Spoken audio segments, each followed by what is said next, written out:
Hello and welcome to the opening show of our primetime series, What Would You Do? If you see something and you think it's wrong, do you step in or do you step away? What people say and what they do aren't always the same.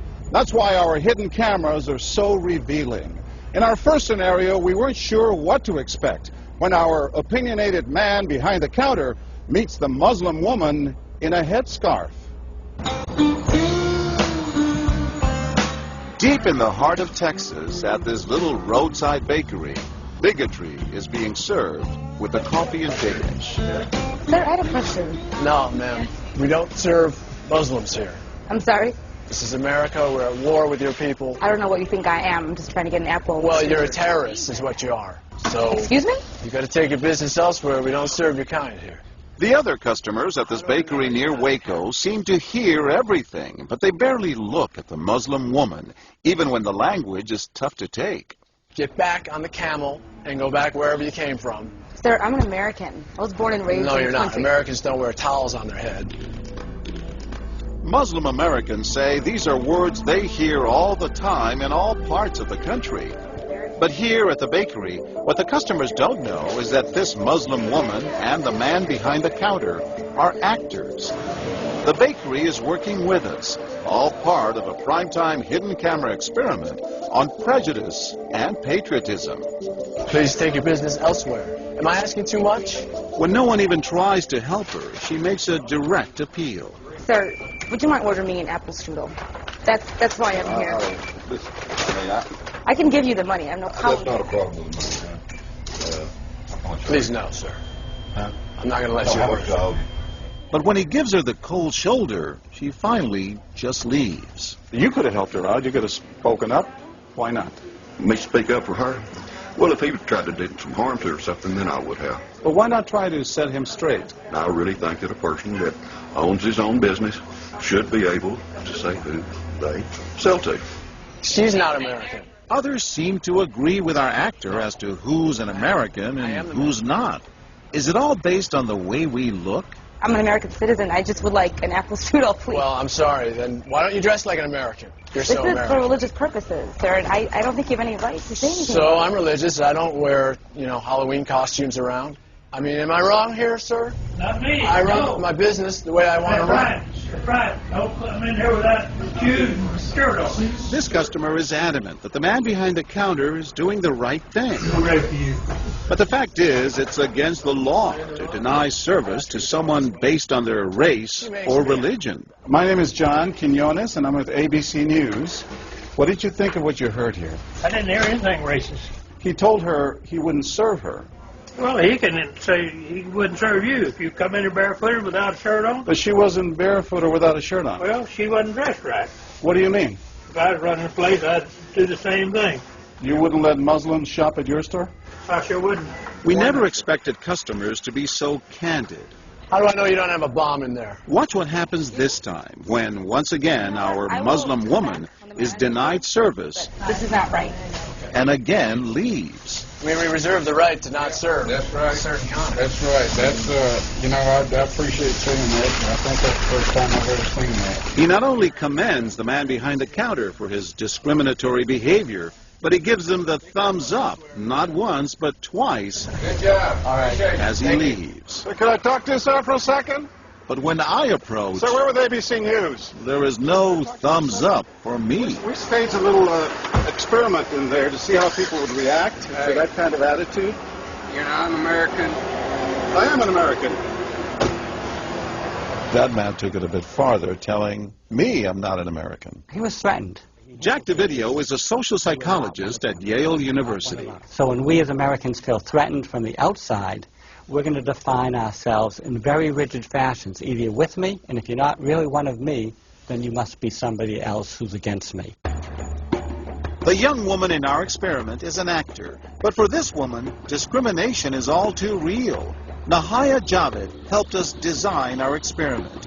Although born in Chicago, she says she's constantly characterized by fellow Americans as the enemy. They always start off with, you're a terrorist, Osama lover, towel head, camel jockey, on and on. While attending college in Texas, she says she continually suffered verbal abuse and has even been physically attacked just because she's Muslim. They assume I'm not from here, and if I tell them I'm American, they're like, no, you're not. Just because you were born here doesn't make you American. And I'm like, so what makes you American? It's a daily battle. Mm-hmm. And I don't feel like living in America, I should have to fight this battle. Meanwhile, back at the bakery, our actor is at it again. But how do I know you're not a terrorist? Terrorists look like you. But this time the customers are sympathizing with the Muslim woman. You got a question. Come on. Right, I know, but can you blame me? Yeah, I can't blame you, actually. Why? What's the problem? All right, we'll get out of here. You need to go yourself, actually, what you need to do.